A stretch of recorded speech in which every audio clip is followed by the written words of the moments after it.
എല്ലാ ഭക്തജനങ്ങൾക്കും വിനീതമായ നമസ്കാരം. നാളെ ചരിത്രപ്രസിദ്ധമായ ഗുരുവായൂർ ഏകാദശിയാണ്. വ്രതങ്ങളിൽ വച്ച് ഏറ്റവും ശ്രേഷ്ഠമായ വ്രതവും ഏകാദശി വ്രതം തന്നെയാണ്. വൈകുണ്ഠനാഥനായ ഭഗവാൻ ശ്രീ മഹാവിഷ്ണു ഏകാദശി ദിനത്തിൽ ഗുരുവായൂർക്കെഴുന്നള്ളുമെന്നാണ് വിശ്വാസം. ദേവേന്ദ്രനും മറ്റു ദേവീദേവന്മാരും ഗുരുവായൂർ ഏകാദശിയിൽ പങ്കുകൊള്ളുവാനായി എത്തുമെന്നും വിശ്വാസമുണ്ട്.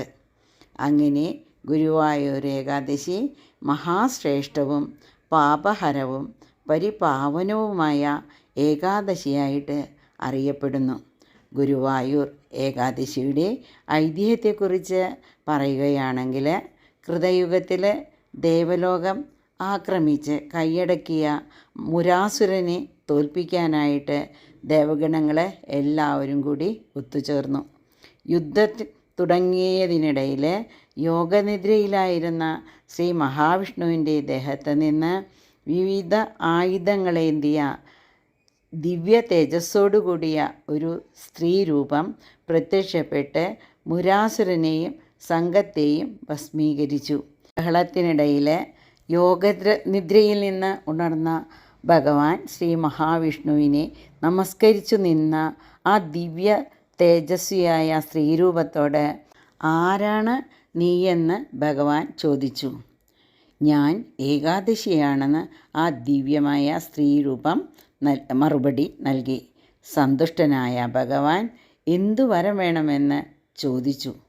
"എൻ്റെ ദിവസം എല്ലാ പുണ്യദിനങ്ങളിലും വച്ച് ശ്രേഷ്ഠദിനമാക്കി അനുഗ്രഹിക്കണമെന്നും വ്രതമനുഷ്ഠിക്കുന്നവർക്ക് സകലവിധ ഐശ്വര്യവും നൽകണമെന്നും അവരിലുള്ള പാപഭാരത്തെ നശിപ്പിച്ച് അവർക്ക് സദാ മുക്തി നൽകി അവരെ അനുഗ്രഹിക്കണമെന്നും ആ ദിവ്യമായ തേജസ്വിയായ ആ സ്ത്രീരൂപം ആവശ്യപ്പെട്ടു.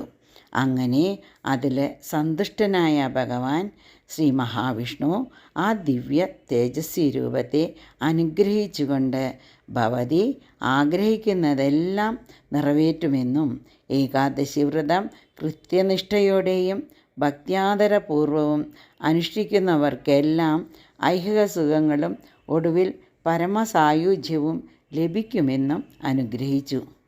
ചെമ്പൈ വൈദ്യനാഥ ഭാഗവതർക്ക് തൻ്റെ നഷ്ടപ്പെട്ട ശബ്ദം തിരിച്ചു കിട്ടിയതും മേൽപ്പത്തൂർ ഭട്ടതിരിപ്പാടിൻ്റെ പ്രസിദ്ധമായ ശ്രീമദ് നാരായണീയ ഗ്രന്ഥം എഴുതിക്കഴിഞ്ഞ് ഭഗവാന് സമർപ്പിച്ചതും ഗുരുവായൂർ ഏകാദശി ദിനത്തിലാണ്. ഭക്തോത്തമന്മാരായ മേൽപ്പത്തൂർ ഭട്ടതിരിപ്പാട്, വില്വമംഗല സ്വാമികൾ, പൂന്താനം ശ്രീ ശങ്കരാചാര്യ സ്വാമികൾ, ക്രൂരമ്മ തുടങ്ങിയവർക്കെല്ലാം ഭഗവത് ദർശനം ലഭിച്ചതും ഈ ഗുരുവായൂർ ഏകാദശി ദിവസം തന്നെയാണ്. ഗുരുവായൂർ ക്ഷേത്രത്തിലെ താന്ത്രിക ചടങ്ങുകൾക്കൊഴികെ മുഴുവൻ സമയവും ദർശനത്തിനായി ശ്രീകോവിൽ തുറന്നിരിക്കുന്നതും ഗുരുവായൂർ ക്ഷേത്ര പ്രതിഷ്ഠ നടത്തിയതും ഈ മഹാസുദിനമായ വൈകുണ്ഠ ഏകാദശി ദിവസം തന്നെയാണ്. ഗുരുവായൂർ ഏകാദശി മഹത്വം ഉൾക്കൊണ്ട് കൃത്യനിഷ്ഠയോടെ വ്രതാനുഷ്ഠാനങ്ങളിലും ചടങ്ങുകളിലും പങ്കെടുക്കുന്നവർക്ക് ഭഗവത് ദർശന സൗഭാഗ്യം ഉണ്ടാകുമെന്ന് ഉറച്ച വിശ്വാസം നിലനിൽക്കുന്നു. എല്ലാവർക്കും ഒരിക്കൽ കൂടി വിനീതമായ നമസ്കാരം.